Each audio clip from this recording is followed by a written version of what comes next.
So it's also a cultural thing as well, you know? Yeah, so I guess that would bring us to the next question, which is the traditional Hindu views on social classes. And do you Mm. think that the way the traditional Hindu views on social classes are still apply to people today, or do you think they might be outdated or even problematic? For example, could you maybe elaborate on why, I'm going to try not to butcher this word, Shudras are not born twice, right? They don't necessarily reach the same level of enlightenment as other social classes might.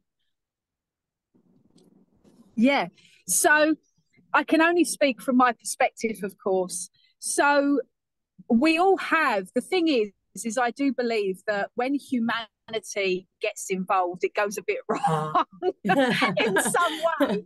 And so we start to make it up as we go along. So we have to be aware with this. And again, I just want to highlight, I don't want to trigger anyone. This is absolutely my opinion. And openly, I will speak that Hinduism as a religion is not meant to be what we think it is as the human source. So, this is where my practices come into preach, where I speak of the mind, body, and soul, again, highlighting those different layers. We also have to be aware of the gender issues amongst religion. And so, again, like the Bible, there's certain things written in the New Testament and the Bible where women are completely absconded from this. And so, this is the same thing about the different cultural levels and understanding of society within religion, that we have to be aware of the fact that, is this the absolute truth? If it is written that we have the lowest form of humanity in Hinduism, that you are a peasant or an artisan which doesn't reincarnate, why can they not? If we are living through our dharma, your dharma is your purpose. If you are born in that cycle of time through Bahram, the creator, that you are to be a peasant or an artisan, who is to say that you cannot recreate? Does that make sense? If you've lived your purpose, if you've done your time and you've been a good person and your karma is good, why can you not be recreated? That is what the Hindu beliefs are, is that as long as your karma is clear, you will or bad, depending what level that is, of course, you might have been bad for a long time and then good. So depending where your karma is, you will reincarnate. Depending that you were the most bestest person in the whole wide world, of course, you make peace with Bahram and you come back to that as the one source. So why can we not? So that's my perspective on that, to that answer. And I do believe it's a class thing through history of time, of course, on a cultural, physical perspective as a human being. Excellent. I love that. There's like nothing more to say there. Next question would be, would you describe Hinduism as pantheistic, polytheistic, monotheistic, or kind of a combination of all those kind of thrown together? Yeah, so I had to really think about this question. And the correct wording of the one, of course, I just want to correct that in Hinduism, just for those as well, is Brahman. I might have said that wrong because they roll their R's in accent. So I apologize to anybody listening to this that I have said that wrong. But I would say, I have to say that I'm just looking back on my answers. You're driving, don't crash. Atheistic, yeah, because that was a new word for me, if I'm honest with you, Caroline. I really had to think about it. I would absolutely say that Hinduism is pantheistic, yes, if I've said that. Yes, I am. And I have to admit, just to give my own opinion, that I tend to really gravitate towards pantheistic religions, because like the pantheism in and of itself, just that term, doesn't necessarily stipulate whether God or the energy that makes everything is even sentient or not, right? So you can have it, it's a really broad term, but it just, I don't know, to me, it seems to make the most sense, right? So, and so you even get that, because you mentioned earlier about how Hinduism and Buddhism are very closely intertwined. Buddhism actually came from Hinduism.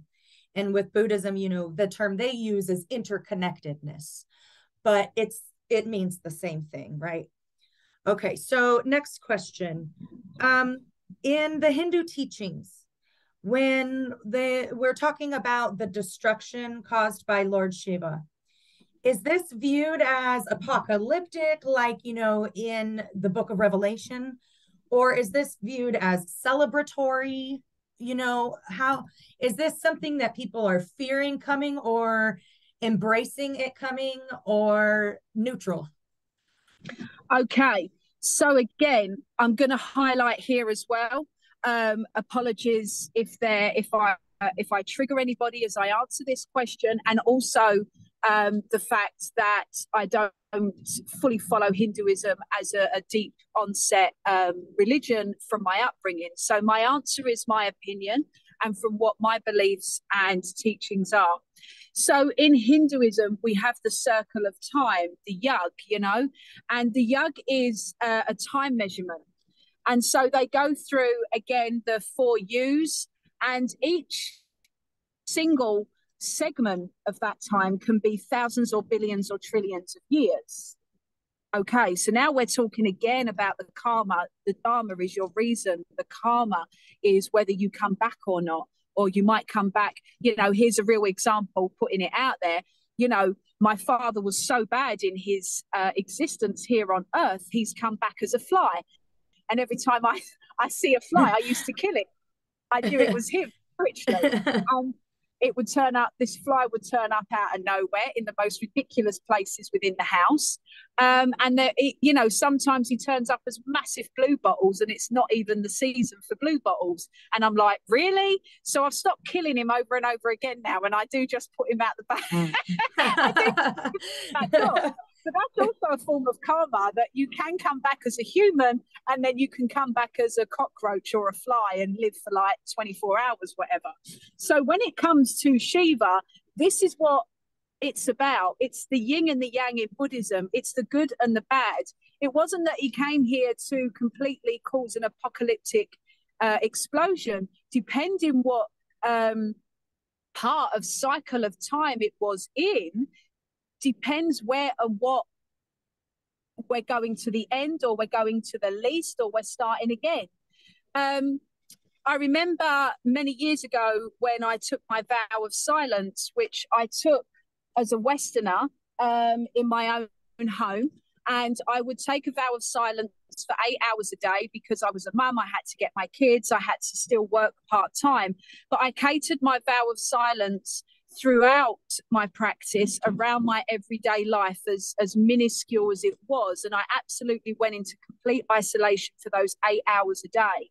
And through learning that practice, I learned a lot about apocalyptic times. And through that, Shakti and Shiva, the he and the she, the yin and the yang, would come to me and show me that everything can recreate, and it is never as it is as what we see.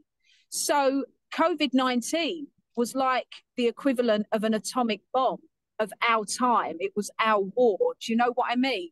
Mm-hmm. And God forbid we have certain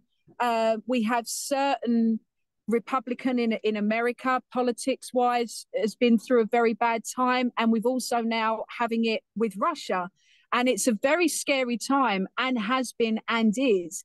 Would this say that this is all part of the yug, the time, the yul, the yug, and it's part of these equivalents of cycles that actually are the destroyer? But isn't there a place for that in everything? Because the hardest thing for a human being to understand is to not get attached, but we have to suffer, because if we do not suffer, we don't understand never to do it again. You see? Right. Yes. That's how we learn. And I think that's kind of one thing I've noticed that's definitely different about Eastern traditions as opposed to Western religions is this sort of not being afraid of darkness, not being understanding that the suffering and the darkness and all of that is just as important as the light, right? And we've talked about that before in the past as well. So moving on to the next question, which is really more of just a prompt. I would like you to please describe what we would call the self in your own words / from a Hindu perspective. So in Hinduism, it's called the Atman, the one, the source. And with that, we are to find balance and peace. From what I've learned so far in this particular cycle of my time as a human being, is that to find balance in the Western world is probably one of the hardest. When I have researched Eastern ways of living, i.e. living fully through religion, fully embracing your spirituality and taking into accordance everything that any scripture tells you to do, we still, or they still, can't understand or grasp the power of balance. So it's very interesting. When I was taking my awakening, of course, we're talking about isolation. How can we hear God? How can we hear God? How can we hear spirit? How can we hear Brahman, Shakti, Shiva? How can we hear, Ramadan, the monkey-like deity from Hinduism is the name I'm trying to say there, which is what Ram Dass was blessed as his guide. When we go through all of this, we're told to sit in silence, we're told to sit in isolation, we're told to take time out. And even through the online space, through business, the mental health situation, the well-being of people, everybody says sit in silence.